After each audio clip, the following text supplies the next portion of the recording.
For more content on today's episode, make sure you check out the Al Nicoletti Facebook business page, the personal page, the YouTube channel under Al Nicoletti, and all of the amazing micro content, micro clips that come out on Instagram at Attorney Nicoletti, and the Al Nicoletti Show, which is on iTunes and Spotify. All the amazing and incredible guests that I've had on my show since the beginning of this year, which is constantly rolling every week. And we have incredible guests like today, Zach Woolridge. I can't wait to have him on. So stay tuned. It's a 12 p.m. special, so we can make sure we got the man in the room, Zach, and he will go in on the never quit mentality. And stay tuned. Hey, everybody. My name is Al Nicoletti. I'm an attorney here in Florida, and welcome to the Al Nicoletti Show, where I bring on real estate super investors, rising rock stars, movers and shakers, and leaders of clubs in the community that educate, entertain, and inspire all things on Florida real estate, on how you can take your business and your game to the next level. And I got the man on the podcast show today, Zach Woolridge. I love Zach. I was so excited Zach was able to take time out of his day. He is a hardcore investor, a go-getter. He never stops going, and I love having him on my show today. And I think it's so important for people to know who Zach is and where did Zach come from. And I want to always give those information things so people know his bio and how Zach started. So Zach is super dad, husband of 4 kids. 4 kids. How does he manage all of this and do his investing side to everything? He's a veteran, been in the military, and a real estate enthusiast. He spent 6 years in active duty in the spec ops world, and the last 4 growing in the 2 real estate companies. And he owns a mobile home park, rentals, and flip properties, and wholesales. And as an investor, he spends most of the time working towards financial freedom in the investing world through real estate. And through struggles that are daily, but he always gets over it. He always finds a solution. That's why I love Zach. He's always like, how do we do it? Get to the next goal. The goals are bigger, and the idea is to find the solutions. And he's always juggling the kids. So he's got juggling the 4 kids and under 5 businesses. He stays super busy, and some thinks it's impossible. But for Zach, he's a go-getter. He knows how to make it happen. He's all over the social links. He's got videos. He's on Instagram, TikTok. Dang, TikTok. All right, Zach, I want to see those TikTok videos. And he's on LinkedIn. He's got all over the page. And on today's episode, we're going to talk about how he manages his time with 4 kids, being in the military service and running 2 real estate companies, how you can develop that never quit mentality, and why it's so important to always find solutions with your deals, no matter how messy they are. Because Zach, I'm sure he's going to share the story about the crazy probate, how he can buy out an interest and maybe potentially get more money on the back end of the sale and make a killing with buying out interest. I know we're excited to talk about that, but it's always finding a solution, and Zach's the man to do it. He loves it. So without further ado, welcome to the show, Zach Woolridge. Zach, what's up, man? What's going on, man? I don't know if I can keep that energy, Al. Like, you're crushing it, dude. Yeah. I'm always going, right? Like that's the key. And that's why I love connecting with you, always talking to you. When we get on the call, we're like, how do we do this? How do we do that? Yep. Yeah, you can keep up with the energy because you are an energy. So, man, I feel like I've known you for years, and we've only known each other for what, maybe 6 to 8 months now. I feel like we've been through the ringer, finally closed the deal together, but it took some time. But hey, man, I'm glad to be here. Thank you for having me. Awesome intro. Like, what more can I say? I guess I don't really know what I can say. I guess we'll just see what happens from here on out. But I appreciate that, man. I really do. I don't feel like I'm that special, but I guess we'll see. We'll see what happens. So appreciate you are it, man. that special. You are, and thanks for having really good audio and lighting today. I could hear you so well. It's like, yep. It's amazing. It's refreshing to me, right? Because the show is important. So having that, your background's awesome, man. Do you play the violin? Is that? Yeah. So I was a musician for 15 years. Really? Yeah, musician. Cool. 15. Yeah, and then all of a sudden I realized music wasn't going to make me probate money, right? So yeah, I love it. Yeah, that's the actual violin I played for a long time. So I had the whole setup and everything going on here. Nice, man. Cool. I grew up playing piano, and then I picked up the guitar in my later years. And I wish I had more time these days to pick up the guitar. But man, we've just been so busy. Like you said, kids are, I will say, kids are probably the hardest thing that I've ever done in my entire life. And I've done some, not to brag, I'm just saying I've done some pretty hard things in my life, but kids are by far the hardest thing that we have ever tackled in our life. So, but they're such blessings, man. I love it. So maybe we'll have to get to jam someday, you know, maybe we'll get together and we'll do a little jam sesh. Oh man, well, I'll crack out the violin and it'll be like, Yeah. you know. So I haven't played in a while, so I don't want to fool you on that Devil one. went down to Georgia type thing. You know what? I probably could make that happen with the style that I'm playing right now. So that's awesome. Dude, Zach, for people that don't know who you are, tell everybody who you are. What were you doing before real estate, and how are you really crushing it today and grinding? Because you're in the Panhandle, so it's a totally different market. So how are you doing it? Well, so I started off. I started off in the military. That was actually like my real big move. Before that, I was just kind of working day jobs. Figured I needed a change in my life, and joined the Air Force. Found a career field that I wanted to go after called pararescue. Pararescue at the time, or probably still is, has like a 80 or 90% attrition rate through their pipeline. Took me about 3 years to get through that. It ended up being one of the hardest pipelines, hardest schools in the military. But it left me with not only a great skill set, but it also left me with a great mindset. Just taking it day by day. I remember those mornings in what we call indoctrination, first 10 weeks of our pipeline. It's just a straight up, just an ass kicker. Not even gonna lie about it. It sucks. It's horrible. You're up at 3:30, 4 in the morning, and you're going till, you know, God knows when. And every day you're just kind of dragging ass, trying to get things done. But it's a day-to-day mentality. It's just, it almost breaks down to even smaller. It's a meal-to-meal mentality. You're just going from, okay, I got to get to breakfast. Okay, I wake up, great. Get to breakfast, great. You know, got to get to lunch. What's that next thing? Got to get to dinner. You know, it's just a step by step mentality that really kind of shone a big light in my life after the fact. I'm still in the reserves, so I'm actually down at Cocoa Beach. So I'm in the reserves every now and then. I go down there every about quarter, do my thing there. I really enjoy my job, really love it, military side. But I really love real estate. Started real estate, like you said before, about 4 years ago. Kind of was like, hey, you know, how can I supplement some of my income? And is it possible?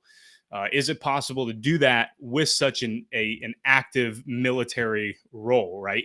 Very demanding. And I found out flipping properties when I started was not. It was a lot of bandwidth flipping those properties. And I was like, okay, what do I have to do? And actually, you know, Tyler Austin, he wholesaled me a few deals. And I was like, what is this guy doing? He's not like, it's just like he's getting these deals, he's assigning them, and then, like, you know, he's making a bunch of money on it, and you know, little bandwidth. I'm like, what is he doing? So I looked into it, found out wholesaling. I don't even like to call it wholesaling anymore, Al. I feel like it's got such a bad name. I just use assigning of a contractor equitable interest in a property as an exit strategy now. So, like, for example, we're to a point where we're back to flipping properties. We're back to, you know, buying rentals. We, like you said, we got a mobile home park. But this Brooks deal we just did, which was a nice little check that came in, we assigned that deal, right? I was initially going to flip it. I went in with very full intentions on flipping it. And then I'm like, hey, I could actually make a healthy 5 figures wholesaling it. And I'm like, at this point, I've had evicted the brother. We'd had going through the probate. I mean, it was just like, I feel like the wholesaling part was its own flip in a sense. You know what I mean? With like the time period, it was like, what, 6 to 8 months or something? From the time she called me off our direct mail to the time we finally closed was almost 8 months. So it was almost like, you know, when you break that down, it's like, okay, was that worth it? But anyway, we decided to wholesale this property, which was good. And then we're actually going to take down another flip in here in another week. An easy one in my local area, Navarre, Florida. I don't know, kind of a small little beach town, you might not have heard of. But yeah, super stoked on that. Got 4 kids, like you said. Just kind of day by day, man, day by day mentality. It's ups and downs. It's not easy, you know, stress on the marriage. The wife's a rock star. She's our transaction coordinator. She's my real estate agent. She's doing her own retail deals and breastfeeding a baby. You know, we just had our 4th. So wow, she's probably more mentally tough than I am, you know? Let's get her on the show. Let's have her right here. Let's Yeah. talk Here, about come on, man. Yeah, no, yeah, her. yeah. So, but yeah, That's that's pretty much up to this point where I'm at. Yeah, I mean, you have the whole REI SIF group and the Mhm. whole mastermind behind it with Tyler, and how he's totally made a total community with all the investors trying to Yeah, figure out the deals and the go no go, all that whole process. And you having had been a part of that, I mean, was huge because you as an investor see the value in those kind of software tools. But 100%. when I would see those posts, those rant posts, I love your posts. I love Tyler's posts and the Zach rant posts. But like every time I would see them, there would be a message behind it, which was, stop complaining. If you have no solutions, don't even talk about something. Bring Yep, something to the table. If you have an idea, what do you think it is? Talk about it out loud, and stop with the whole you can't thing that you can, and yep, do what you got to do. And that was probably a whole background from you from the military, which was a mindset of like you got to do it, you got to move forward, charge ahead. So you bring that with real estate, and you're crushing it with these deals that you can wait months for, right? The lady calls you back in January. She doesn't do anything. So many investors, well, I don't know about so many, but a good amount of them would say, okay, that's a dead lead. I'm not going to follow up with it. But you right. followed up with it, and you realize by taking this mental strategy that you've applied from the military and from your background to real estate, you found that there's that strategy to make money, that Yeah, you can grind and make these figures. And if you don't want to keep the house, you can assign the contract and or do your whole shifting out of the contract. Don't call it wholesaling, and you're blowing up your business. So to tell us, like, what are the 5 businesses that you have? What are those? so we have I essentially call it my wholesaling company, my flipping company. So I have my legal LLC's Cash Out Fast Out. I don't really like the name, but I rebranded it DBA's Northwest Florida Cash Home Buyer. And then we have Precision Properties Enterprise, which takes our deals down. We have Passive Patriots, which is our rental holding company. And then my wife had a company. What other company? Oh, I have a, well, not really. It's kind of in the works and not really real estate, but it's a software company that I've kind of, yeah, put in place and am trying to grow now. Actually, Tyler, thank you, Tyler. If you watch this, man, is inspired me in the software industry. He like introduced me to it, and I was hooked. I was hooked. I was like, this is awesome stuff. So now I'm trying to get my real estate stuff to flow on its own. I'm still very active in it right now, so I can kind of focus on some other things as well. But that software company doesn't really have much to do with real estate, but it's a cool experience. I'm excited on. Other than that, I think that's 1, 2, 3. It's about 4. I think 4 legal LLCs. Five if you count the umbrella, but no big deal there. But yeah, man, I love what you said, like that mentality, that kind of creative mentality, right? And I just kind of want to go back, if you don't mind, and say something, because in Do the it. military, especially my career field, I am medically trained. So we would go in and we would pull people out of situations, and give them care, medical care. We were equivalent of a paramedic, but I would say we were like a paramedic mixed with a PA, because we were able to do field surgical stuff. So anyway, we'd go in, and a lot of these decisions, especially even if it's not medicine, just in general, when you're going on an op, it's very life or death in some cases, right? So you have to make a choice. You have to make a decision. Now, when I started off, I was just kind of this, okay, I'll do what you say, officer, but as you grow and you become a team leader, you got to make these decisions. And what they always say is making a good decision now versus a great decision later is better, because you're not always going to get a great decision right now. You just need to make the good decision now and move forward with that, right? We have a lot of people, like when I was working with Tyler at REI SIFT, when I was kind of transitioning out of the military active side, we have a lot of people who are like, I need to know this. I need to get all this in place and perfect before I take action. And I'm like, dude, you don't. You just need to find what you need to do now and do that now. And then you can pivot along the way. That was the biggest thing I found, is people overthink things. And that's fine to think about it, but don't let it stop you from taking actions. I kind of been trying to coin this phrase. The difference between a goal and a dream is action, right? So if you have a dream, You want to make it a goal. In order to make it a goal, you have to take action on it, right? And it's useless without action. So making those decisions, like, a good decision now is better than a great one later. So just kind of wanted to touch on that. Kind of popped up in my head. I figured it'd be some value. Oh, this is all valuable. Yeah. I mean, anything you say, Zach, I've watched the videos that you've had on YouTube. I see all the posts that you put out there about the mentality and taking action. And I love that. You have to take action, and it's not about goals. It's about vision, right? And to get to that dream, you take the action. So I love that. We'll make sure we make that micro content for you, because I think that's valuable and inspiring to people out there that they don't know the next step, right? Right. I was thinking about it the other day. No wonder Nike's phrase is "just do it," because it's an action step, right? It's massive action. It's not just a phrase; it's action. And people need to know that if you're going to take it to the next level and do it in real estate, you have to make sure you make it happen. Follow up, right? You're big into follow up. If you don't follow up, you're not going to get the lead, and somebody else will, right? So 100%. Crazy. That's happened multiple times to me, and it's crushing. It sucks. It's like, oh damn, I could have had that deal, like, but you've lacked in following up, right? The money's in the follow up.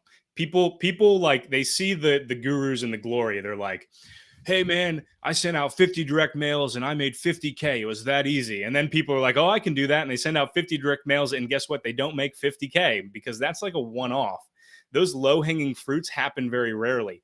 I was very blessed recently to get one of those deals. We're actually flipping in my neighborhood. I had a guy call me. He's like, hey, you don't know me, but I got a house that I'm looking to sell. I got your number off a friend of mine, but you don't know him personally. He just had your number and your name. And I'm sitting here, I'm like, how did he have my number and my name? But somewhere in the past, somewhere, in history behind me, I have done something or said something or given my number out or networked in some sort of way that this deal just fell into my lap, right? You can say that was a low-hanging fruit, that was easy, but at the same time, which it was, but at the same time, the work was put in prior. The follow-up was put in prior. Who knows if I don't know the guy, so maybe I talked to him with REI Sift, or, just in passing, or maybe, maybe I reached out to him as a seller and I gave him my number and I said, hey, we know how to do this. And, if you need any help, and he's like, maybe found his friend that needed help. I don't know. It doesn't matter, but I was following up. I was keeping consistent and persistent in touching the leads as best as I can. And granted, you want to offload that eventually, but you have to do that in the beginning stages of your business, so you know what to do and you know how to train someone to do that effectively. So absolutely, follow up. I can't say it enough. It's the monotonous work. It sucks. I hate it. I do not like it. I do not enjoy it. But it produces fruit, right? We're sowing good seed into good soil, and it's producing fruit for us. So a good crop takes work, right? It takes time, it takes watering, it takes care, it takes nurture. That's how we should be looking at our sellers. That's how we should be looking at our relationships and our friends and everything in our life, right? We should be watering that and nurturing it and constantly following up. An old friend, for example, if you got an old friend, I'm sorry if I'm going off, but if you have an old friend, right? If you have an old friend, make sure you reach out to him. Hey, man, or woman, or whoever it is, right? Girl, guy, whatever you call him. How you doing? Like, how you been? How's the family? How's it going? Like, we lack sometimes in that. Unless somebody benefits us, right? We lack reaching out to them. We lack giving them that time of day, right? We make our relationships transactional. Hey, Al, I'm only going to talk to you if you give me something. Yeah, our relationship's been very business-like, Al, but I see a friendship happening. You know what I mean? Yeah. But we make our relationships very transactional. I'm not going to go out of my way and waste my energy on something that I might not get something back from. And that's a wrong mentality, in my opinion, right?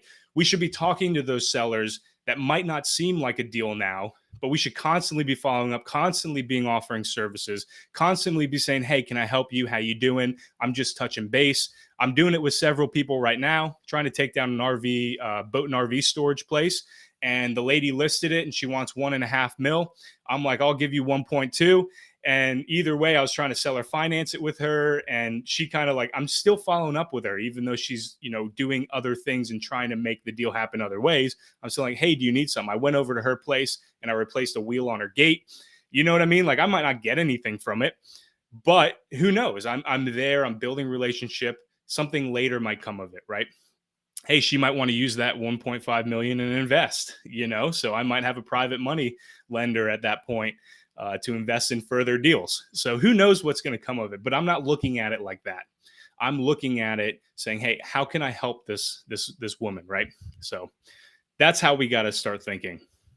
We're humans at our core, man. We're humans. We want relationship. I hate the phrase, oh, it's just business. Well, business ruins relationships, Yeah. Like it does. It says, oh, sorry, I screwed you 100K. I screwed you over. Sorry, man. It's just business, Okay, cool. Thank you. That happened at the beginning of my career when I was doing real estate. I got screwed out of like 25 grand. Oh, it's just business. Okay, cool. Noted. Not talking to you again. Yeah. Right. There went that relationship. On to the next. Yeah.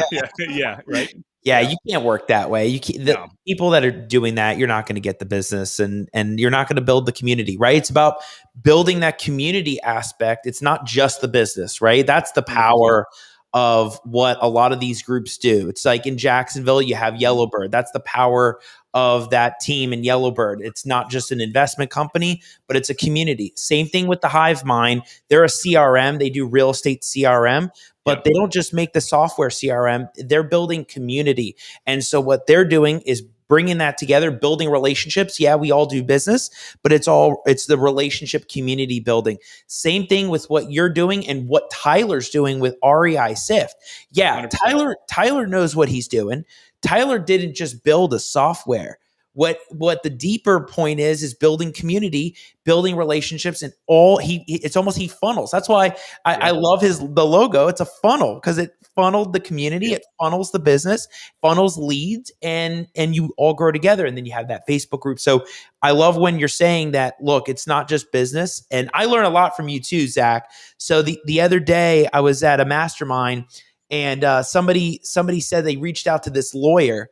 And and I was like, okay, wait a second. I wonder where this is going. And they said they reached out to a lawyer, and the lawyer said he was busy. And I looked at the guy and I was like, you know what Zach Woolridge told me? He said a lawyer told him the same thing. And Zach went back to the lawyer and said, dude, we're all busy. Like we're all busy. So, duh.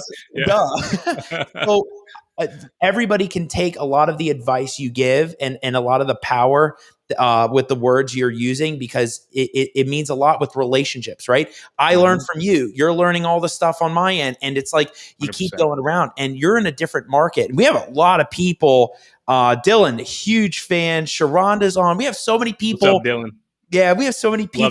Love Dylan. Dylan's like, yeah, I don't get that with some people. It is business, but you run it. So screwing me over wasn't just business. It was a choice you you would have made in business or not. 100%. Right? 100%. Yep. Yeah. You would have been that kid on the playground that took the candy bar from someone and said, oh, sorry, tough luck, So, yeah. Yeah. And then he says, action takers, Alex, what's up, Alex? Action takers are money makers, right? 100%. Like this that's gold. People are paying attention to what you're saying, Zach. And Dylan's just a huge fan. Leslie's watching all the way from Texas. How you doing? Yep. Sharonda's watching. So, a lot of people watch the show also, Zach, that I've learned is because I'm not just doing a show just for Al. Like the whole point is to build a community and constantly build the relationship, having you on, bringing people together so other people know who you are and actively bringing it together. So that's what I love. I love that people watch and are watching you. So Zach, tell everybody, this is a big thing for you in the Panhandle, right? So doing business in Jacksonville is one thing. Doing things in Orlando and Tampa, a big market, is one thing. But doing things in like Bay County, Washington County, Okaloosa County, that's not small market counties, but you are doing large numbers, 5 figures, potentially 6 figures. How do you do such large numbers in that kind of county and small counties in Florida, like the Panhandle? And do you have a team behind you that helps facilitate those leads, like on the acquisition side, and also the ability to have a good disposition team where you can find those buyers and unload? Yeah, so right now I'm actually wearing quite a lot of hats. I stepped away from the REI SIFT. I stepped away from the military, and I'm now just honing in on my goals and businesses. So I'm currently wearing a lot of hats. We do have a VA. I work in conjunction with a lot of other people, especially from the REI SIFT community. So that's like an occasional thing. And then my wife just crushes it on the transaction side. She does a little bit of dispositions. But I mainly do acquisitions right now. I mainly kind of just manage everything as it is right now. I've found it hard to find good people, good relationships to bring people on, or people willing to work. Right. It's kind of tough to find that. It's kind of tough to find people that care as much as you. You're probably never going to find it.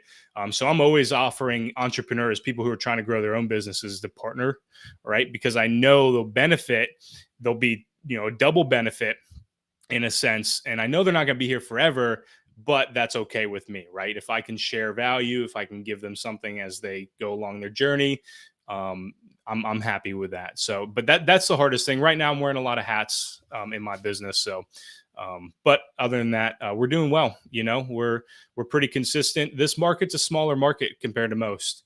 And the biggest thing is just standing out, right? Just building those relationships. I get a lot of people who call, or we call and reach out to, and they're like, "You're not that such and such company," right? I'm not going to name any names right here, but you're not that such and such company, are you? I'm like, no, no, no, no.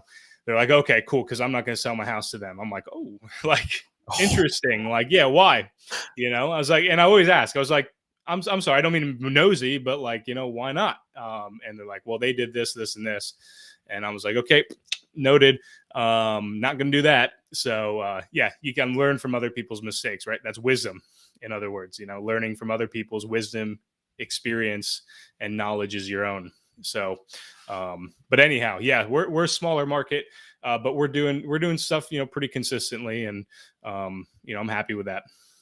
Yeah, I mean, it's not really easy doing it in Pensacola. I mean, Pensacola is a big small city, right? But Right. like doing it off that Bay County, I'm just going through those counties, the Walton County, and those are hard markets first to tap into. Number one, Yeah. to know people, right? So the one thing I've learned a lot, even being at events and being places here, being at the investor meetings here, and then being at like the Hive Mind event in Dallas, is like you have investors that are virtual, right? And that Right. now you could do deals in other markets like Florida, and for people to know that they have a connection like you in that market, that you can help line up and create that relationship, or you yourself could be the buyer, Yeah. because you could either probably do a triple close or something like that. Yep. But that they can line up with you and make deals happen. It's amazing, right? You're a Absolutely. go-getter. You have a lot of connections. The whole REI SIFT community with Tyler, and I mean, it's incredible. And Zach, so going back to something. What inspired you? I know Tyler did, but like internally, what inspired you to also create this software idea that you're going to make? Like, you don't have to go into it if you can't go into it, but like, what is it going to be geared towards? Like, what made you say this is needed in our industry? Yeah. Honestly, so it was inspired from my time with REI SIFT. So I ran a bunch of the challenges. I ran a bunch of like the community stuff, and I have an idea. Kind of, we're still in the infant stages, so I don't want to like put it all out. But we're still in the infant stages in the sense of building community and helping people be better, get better through certain, uh, you know, events or stuff. I guess I could say. I don't want to give it fully away yet. I'm really excited about it, and I can't wait. I'm hoping we can get things together. I actually got a Facebook group that I'm going to be releasing soon. I just got to sit down and I got to do a video for an introduction stuff and put some other stuff together. But I'll be sending that out to invite so Health, Wealth, and Life Mastermind community. So keep an eye out for that, guys. Join us. We're going to be talking about real estate, life, spiritual stuff, just whatever. It's just going to be this community to be a well-rounded individual, helping each other through life in general, whether it's business, whatever you do, really. So yeah, I'm excited about that. Yeah. Yeah, I could see that. I could see that you want to do that, and there's a big picture to that, and that is Mhm. that same thing, building relationships and community, which is huge for you. Right. So I can't wait to see it. Like it'll be all over Facebook, and you're gonna blow it up. I Uh, hope so. I appreciate it, man. Zach, so got a question for you because you're always about finding solutions. So when you find these deals and you're either you're doing the wholesale or you're finding the buy and hold, what is your secret to really finding solutions? Like, what is in the back of your mind to really finding that solution? Is it having the resources and affiliates around you so that you can contact and say, hey, I know somebody for this, I know somebody for this? Or is it just a real grind mode in your head about finding that solution? Like, because you got sellers that always have those objections, right? The price Right. is their price is high, your price is low, and they're going to tell you no. Yeah. What is that secret? I would say I go into every conversation. Well, here's a big thing, and you kind of mentioned it before. You said there's people virtual wholesaling. That's fine. That's great. That's very doable. I've done it a few times, but there's nothing like being able to go and meet a seller and shake their hand and really have a genuine face to face conversation, right? This whole COVID thing really made us a virtual kind of world where we're doing all our meetings and school and everything. We're kind of getting back to normal life. Thank the Lord for Florida, because I mean, honestly, this is probably the best state to be in at this point in time. Not saying there's other great states, don't get me wrong, but we're kind of getting back to the normal life. So being able to go and talk to people face to face, have conversations with them, shake their hand, be real with them, is probably the biggest benefit that I find in my business day to day, right? That's truly how we build relationships. But in the back of my mind, I'm always thinking not price, right? Yes, of course, price is important, but I'm thinking motivation. I'm like, what is your problem? What's the seller's problem? What are they going through? So I reiterate it. I go, hey, look, hey, I might not be the guy to buy your house. That's fine. But tell me what your problem is, what you're dealing with now, and where you want to get to. And if I can't help you, I'm definitely going to work to try to point you in the right direction or hook you up with the right people. For example, yesterday I texted you. I was like, hey, do you know a good divorce lawyer? Reason being, I was at our flip. I was driving from our flip and I drive past his house and I see these massive 2 dumpsters and people clearing this lot out. I'm like, huh. Okay. Whipped it in reverse, backed out, got out of the car. I was like, hey, who's the seller? And he's like, that guy over there. So I started talking to him. Apparently, the county had fined him so much that at that point they sent somebody to clear his yard for him. I was like, I know this issue. I've dealt with code enforcement before. This is a hard cost. This is something he's going to have to pay versus a soft cost, which is a fee. Just a little kind of tidbit for you guys. Soft costs are fees. Like a guy's driving around, that yard looks like crap. Boom, fee, you got a fee. You can negotiate those. But the minute the county sends someone to cut your grass, remove debris, that's a hard cost. You now own that or owe that. That's a lien against your property. So there's ways to deal with that. So I was like, okay, cool. Know that issue, right? Then he's like, hey, I'm going through a divorce, kind of like was talking to him about that. I was like, hey, I got a great lawyer that can help you with that. And really, Al, you were in the back of my mind. But from your network, because I networked with you, I know you're not like a divorce lawyer, even though you might know some divorce stuff, I'm sure, right? But Uh, hey, I know guys that deal with divorce, right? I know good guys that I can recommend, and you sent me his contact info. So whether he takes that advice or wants to use that, whatever, he knows now that I know what I'm talking about. I know how to deal with his problems. I'm there to help him. I'll probably send him a text in a day or two and say, hey, man, just following up. How you doing? Is there anything I can do for you? Right? Just reaching out. What's their motivation? What are they going through? They're humans. Like I said before, we do transactional kind of relationships, right? But we forget the human aspect in it. What's their problem? What are they dealing with as a human? Because we deal with problems all day, right? I'm dealing with dirty diapers. I literally just changed a diaper before I hopped on here with you. That's my problem. Is there anyone that can help me with that problem? Because I would pay them $1 million to help me, change diapers. But other than that, what's their problem? Why are they dealing with what they're dealing with? And can I help them with a solution? Or can I point them in the right direction, or can I help them find that solution? Because if you don't know and you help them find that solution, you're going to learn from that situation, regardless if you make money or not. That's invaluable in itself, right? That's worth $1 million, because now you can go to the next seller and they're like, yeah, I'm dealing with a divorce. Boom, got someone, been through this already, know what I'm talking about, know what I'm dealing with, right? So that's something that I'm always keeping in mind when I'm talking to sellers, is what is their motivation and how can I solve that problem? Because it's not always about price. Of course, they're going to give you a price like, yeah, I want 150. It's like, well, your property's worth 50, but what's your problem? Can I help you solve it? And let's talk the numbers and be realistic here and get you down to a more realistic number, because whether you go with me or go to try to list it and deal with other people, you're going to get the same thing. Like, I'm not BSing you. I'm not going to, beat around the bush and say, well, nope, I need to make 6 figures on this, so I'll give you 15K, right? You know what I mean? Like, that's ridiculous. Like, I'm going to, if I can make a good chunk on it, right, and give them what they need and help them through a situation like this probate we just dealt with, right? I'm going to make a healthy 5 figures on that, but I was helping them with their problem. I got it at a good deal. I was able to assign it at a good price, you know what I mean? And move on from it. But that one wasn't without work, but that wasn't an easy assignment, I'll say, but it was one. So motivation, dealing with the people's problems or the seller's problems, and finding a solution with them, right? Coming alongside them. Right. Yeah. Love it. I don't know. I thought that was a simple deal. Yeah. Well, not so simple. You didn't do much. Yeah. No, not a problem. It was all you, Zach. You did it. Well, it's dealing with Santa Rosa County. I guess they went on vacation for like 4 weeks.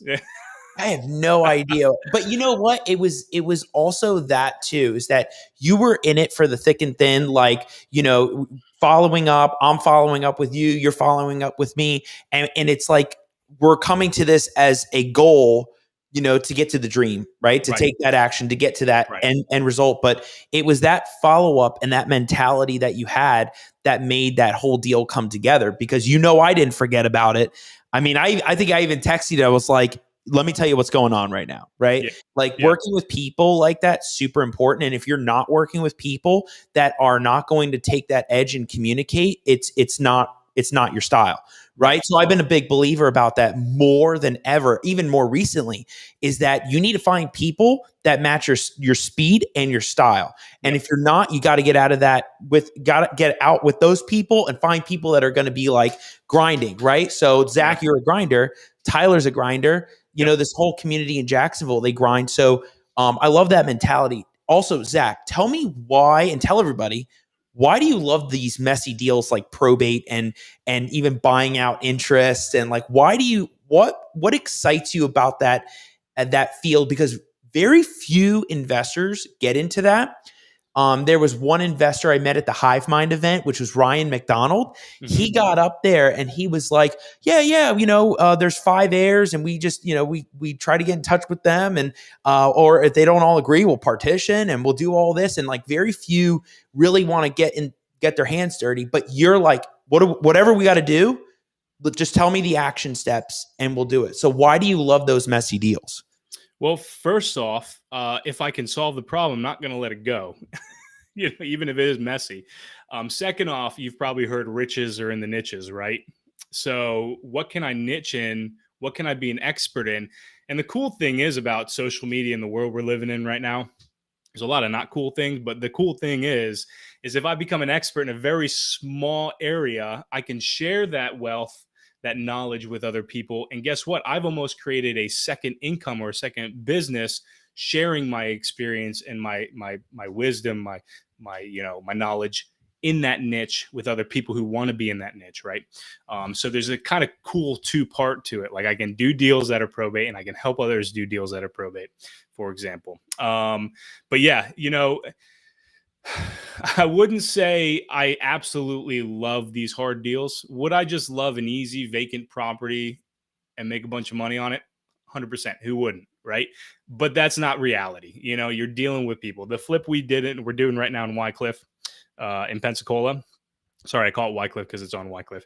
But our Wycliffe flip, right? That was a pre-foreclosure. So that deal, I actually helped the individual find, because it got sold, like the lien or the loan got sold off like 5 or 6 different times. And I was like, okay, who do you know was the last one to own that? So we figured out who was the last one to own that. We reached out to that company. It was a company that bought underperforming notes, right? Cool kind of two-piece story to this. So I put the seller and that company in touch together, because that company, the guy, his name is Ian, cool dude. If you guys have any underperforming notes questions, I can hook you up with him. He's a good dude. Actually, we built actually pretty good relationship talking real estate and whatnot. But anyway, I think he's out in the Tampa area. But anyway, put them in contact. Here's the thing. He got him to sign the deed over to the company. So I lost the deal with the seller. Okay. But I got the deal with the note company at a really good price. Ended up buying it for 50K. We're going to put about 75 in it, and we're going to sell it for 232. So hopefully after closing, you could do the math. That's a good 7 or 5 figures, right? But other than that, it was me connecting the two, saying, hey, I don't really know much about pre-foreclosure. I didn't say this to the seller, but I'm going to learn, and I'm going to figure out what we need to do. Just think logically. Okay, well, if it's an underperforming note, I'm going to find who has that note, and I'm going to reach out to them and just ask questions and see what the deal is, right? But they ended up getting the deal, and then they were going to flip it themselves. They were going to sell it. They couldn't sell it. After a while, here's the other thing. I kept following up with them. Hey, how's that deal going? You get that deal? I got some people here. Do you need help? Do you need me to do anything? Do you need me to send some contractors out there? Do you need me to hook you up with a roofer? Do you need me to, because he wasn't in the area, right? Eventually, he's like, hey, Zach, look, man, nobody's given interest at 65. I was like, okay, well, let me run some numbers. Came back at 55. He's like, fine, we'll take 55. Got it from 65 to 55. And then we went back in. I did some more because there was mold and the roof had been blown off from Sally. And I was like, look, man, like there's a lot of mold damage here. I need it at like 50. So we renegotiated and I got it at 50. Thank goodness I did, because we're now over budget. But either way, we're fine. We're going to be okay. But we renegotiated. The deal ended up happening because we were creative about it, right? Same thing with the probate. Same thing with the McCarty property we're going to about to partition, right? Right now, I'm collecting death certificates. I'm trying to get as many death certificates and stuff. So shout out to Stephanie Shepard. She is a queen at finding people and finding information. But yeah, so we're finding out information about these people. So we get death certificates and then we're going to serve them, right? Yeah, so that's it. Just I got served. Now I know how it feels. So And now you know what to do, right? I know what to do. Exactly. Tell everybody about that, Zach. Like, the whole buying out, that you can do that in Florida. You could buy out interest, buy out a deed, and then later go back and then try to push it to a sale so that you can either get the cash or the property later. Right. So there's risk involved in that. That kind of happens as well for tax deed sales. Some tax deed sales drop off some of the liens and some of the stuff from the tax deed sale. It's basically the county recouping its costs, so tax costs, code enforcement costs, that sort of thing. But when someone buys this deed without going through the proper title, running title lien searches and title searches and going through a title company with title insurance, when you're buying a deed without that, you're taking the risk of taking on that debt now that seller previously had. Okay, so I was one of those buyers that put a cloud on a title because I had a seller back out on me.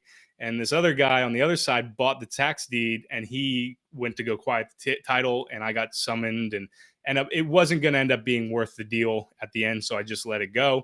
But now we're kind of flipping the script here, right? I got in contact with the seller. He had 2 sisters with the deal that had passed away. I reached out originally to the kids, and I offered them money to sign and walk away, right? We were going to do probate. We had to do a double probate. And they basically said, no, go kick sand. Screw that guy. He can go die. I don't care. Okay, cool. So I went back to that guy. I was like, hey, look, Charles, his name's Charles. Really nice guy, really religious guy. We had a lot of good conversations. But Charles was like, man, I just need to get out of this. He's in an assisted living facility. He had cancer. He's had cancer. He's just like, man, I just need to get something, get out of this. This is a headache. Okay, cool. I will buy your third of the property for $800. He's behind on taxes, so now I'm responsible for that. Any other liens I'm responsible for. But for $800, that kind of makes sense, right?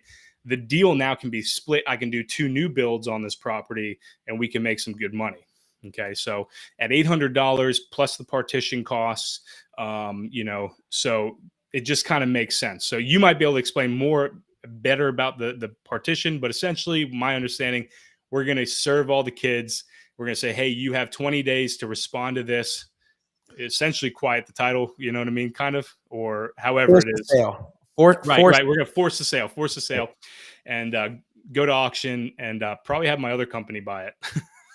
And That's why that's it's nice to have multiple companies, there you go. And Yeah. it's the beauty of like that you can do those kinds of things in Florida, right? Right. Like, and that's the resource by knowing people, knowing affiliates and knowing these people in your market that can help you figure these creative solutions out to these messy Yeah. deals. Like this was Yep. a messy deal, right? And actually this came up like November of last year or December of last year. I remember Tyler connected us initially and you were like, hey man, there's a potential double probate and like nobody ever got back to you. And then like, look what you did, Zach. You were able to follow up on the lead. You kept that relationship going with that potential seller. And then fast forward 9 months later, you're now in a position where you can control what happens with what's going on. So Right. you have multiple options available to you. But at the end of the day, you took a low risk with a high reward, with a dream at the end. Yep. And the goal of following up, but the dream, which is that you took action to get to that point, and that's what you're doing. That's why you made that deal happen with the probate. That's why you're going to make it happen with this one, with the partial interest, and that you could do that in Florida. A lot of people don't know that. So, right. Yeah, you're inspired. I appreciate that. I mean, even if I don't make a bunch of money off of this, the experience and being able to help, Charles get out of this thing, is going to be worth it to me. But here's the other thing. I came to you with that in November. That deal started like 6 months prior. Okay. So I had him, he wanted $38,000 for that originally. Okay. This is one of the sellers was like, you're not that company, are you? And I was like, nope, not that company. So he had it 38,000. That company screwed him over. I ended up following up, got it under for 30, had it assigned. No, what did I get under for? No, I think I got it under for 20. I got it under for 20. There you go. He had it at 38. I got it under for 20 after follow-up and relationship building. I had assigned it for 26. I was gonna make a quick 6 on it. Easy deal, right? Not much to it. But when title came back, they're like, hey, we need signatures from this person and this person. I'm like, well, that person and that person are dead, so we're not getting their signature, right? Unless we go, dig the grave up and get their signature. That ain't happening. So that deal ended up falling apart. That piece ended up falling apart, and I was just going back and forth with the seller and the buyer I had assigned it to. And then eventually came to you and was like, this is what I got. I'm trying to make the deal happen. But man, it's probably going to be like a year and a half. Well, by the time partition's done, like 2 years. This will be a 2-year deal. So I'm hoping once you break it down, probably not a great, grand slam, but a lot of lessons learned. I've become better for it. It's helped me out with other deals, helped me out coach people, through those things. So that's cool too. A learning experience for you too, right? Like we are always learning in this industry, right? This is never I know enough and that's it. Right? And the same thing for real estate, same thing for the law side. Like you never know enough. Like you got to continue learning and educating yourself and bouncing things off. There's things that that I have no idea about. And then I see it from your side. Like it's not a good buildable lot. This is the better route to go. Do the numbers work, right? Learn, I've learned a lot about that from the investing side, which is do your numbers work? And if the numbers don't work, guess what? It's not going to happen. It has nothing to do with anything personally. It's just business. The numbers don't work and that's it. And you move on from the deal. Yep. So you learn a lot from that. And you're inspiring, Zach. You're so inspiring. Every time we talk, dude, every time we get on the phone, I'm always learning something. Like I said, the one that, dude, we're all busy, right? I mean, I love that. It's like, that's like ingrained. Like I get it because you got to keep going. Yeah. Yeah. I don't know. That kind of triggered me. So I was just... I love it. I responded how I felt, I guess, which not always a good idea. But anyway, it It's worked from out. the heart. I'm It's from glad the you got something from it. Yeah. I did. I Yeah. did. And I Yeah. inspired somebody else by regurgitating that, right? That's awesome. That's cool to So hear. That's love it, awesome to man. hear. So Yeah. Zach, final hook for today. So everybody keeps that inspiration going. How do you manage your time with 4 kids, being around the super mom and running these real estate companies? Like what is that secret sauce to you being super dad? Because we could talk about real estate all day, but after 6, you're with the kids. It's time to feed. It's time to put dinner on the plate. It's time to make sure they go to school, make sure they learn. And you're not just the investor, you're dad. How do you do that part? Man, kind of going back to like the beginning of our conversation here, like the name, the never quit mentality, it just knowing I'm not going to give up. Right now, there's a point. My opinion is if there's ignorance, and then there's knowing that you just need to persevere. Right. A lot of people, and I say this all the time, when they're wholesaling, they come into this business, real estate, whether they're new time flippers or new time wholesalers, they're new to business, right? They're used to the working 9 to 5, working an hourly job and getting paid for it. That's no more. When you choose to pick this up, right, your effort could be 80 hours a week. Your effort will produce what you make in the end. Okay. So people have this mindset of like, well, I worked I've worked and talked to people. Why is this not happening? Well, that's not how it works. You know what I mean? So you got to keep persevering. You got to never quit. You got to keep going. You just got to take it day by day or deal by deal or even meal by meal, right? Especially when you're juggling kids, you're juggling, work. I try to stay active in my church, that sort of thing. So it's just a day by day kind of mentality. I'm trying to get better with like my calendar, my schedule. But here's the deal: when you have 4 kids, man, like they do not care about your calendar. Like it does not matter, right? Still got one's back in, I guess, school, kind of daycare. One we're still waiting. They got postponed another week. So we still have 3 kids, an infant and a 1-year-old and a 5-year-old at home. So, I'm working in my office. I've made it kind of a nice little space to work, but nonetheless, I have kids running in and, just trying to balance that, being patient, being very patient with my children as best I can, with my wife, with the people that are working for me. Right. Constantly people are like, hey, I need this, this has happened or whatever. So just kind of like stopping, thinking, being like, okay, let's not get worked up.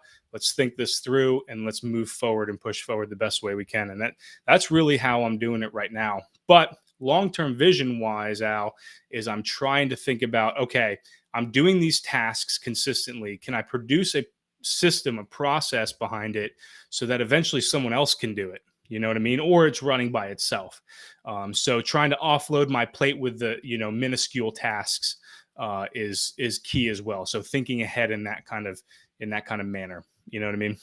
So, Are we going to see the Woolridge legacy? I hope so. Yeah. Yeah. The kids are going to do it Day by day, man. You've ever heard of Andy Frisella? Not off the top of my head. Okay. Great dude. He curses a lot. So if you got kids, don't listen to him in the room. But anyway, he puts it really well. He's like, you got a pile of rocks. Okay. You need to take this pile of rocks from here or point A to point B, right? He's like, you can't just wish that to happen. You can't just hope for that to happen or have faith that it's just going to have or happen on its own. You have to physically do it. You have to move those rocks, whether it be one by one or pile by pile, they have to get done. So each day doing those tasks that are going to push you, your business, and your family forward is what you need to do. So it's just action. Like I said, the difference between dreams and goals is action, right? So take that action, do it the best you can, pivot along the way. You're never going to be perfect. You're never going to have it perfect, but just get the best viable solution you can and move forward with that, right? And patience. Be patient with yourself and those around you. That's the best I got, man. That's all I'm doing, day by day, meal by meal sort of thing. So I love it. I'm inspired by it, Zach. I'm always inspired every time we talk, man. I'm even when I get off this episode and be like, wow, so much stuff from Zach. So everybody that wants to connect with Zach, you find him on Facebook. He's got TikTok. I got to check out your TikTok. What are you doing on TikTok? Do you got TikTok, dude? No, not yet. But I had a lot of people telling me I have to be on TikTok. But You got to be on I don't know that TikTok, yet. man. You got to be on TikTok. Yeah. I'm doing like a little business mindset thing. I spend some time in the Word in the morning, and I share that on that there. So, kind of things I've learned from that. So, spiritual side, you know what I mean? Yeah. Yeah. Yeah. That's great. Find Zach on all the channels, his website, Northwest Florida Cash Homebuyer.com. Zach, you're incredible. Before we get you off and before we wrap it up, final words and final thoughts from Zach Woolridge. Man, I just want to appreciate you for like letting me come on here. I don't really think I'm like that great. I'm just kind of, going day by day, but I appreciate your words, your kind words, your how you think of me and how you view me is encouraging. So I appreciate that in the humble way. I appreciate everyone joining in on this. If anyone needs anything, please feel free to reach out. I'm an open book. If I don't get to you right away, I'm probably changing a diaper, but I'll get to you after that, But other than that, feel free to reach out to me with anything, really. So I'm here, man. I'm here. I appreciate it. I'm looking forward to do some more business with you, Al. I think we got some good stuff in the future here. But yeah, on that, I appreciate it, brother. I love it, Zach. And for everybody, this is Super Dad, Super Investor, now he's going to be software, Facebook group running person, Zach Woolridge. Zach, thanks so much again for being on the show. And it was fantastic. And I love it. And thanks, we will talk soon, Zach. Yes, brother. Appreciate it, man. Appreciate it. All right, everybody. This is a wrap. I hope you enjoyed that episode with Zach Woolridge. He's an incredible super dad, super investor, making deals happen. I love Zach. Make sure you just go back and watch. There's so much content in that one episode. There's so much valuable gems and words of inspiration and influence from Zach. He's always surrounded by big players in the game. And we had so many people that were watching, from Dylan to Elizabeth, Sharonda, Alex. We had so many great people watching. We love it. We love it. So make sure you check out all the episodes, all the past episodes on the Al Nicoletti Show. There's tons of content, tons of episodes, amazing guests, and everything's on the YouTube channel, Spotify, iTunes, Instagram. Check out all the micro content. And next week, make sure you check out, I got the Biz Bros. The Biz Bros are coming in the house next Friday. I think it's September 10th. Time's flying. So make sure you check it out. And I will see you next time on the Al Nicoletti Show. Take care.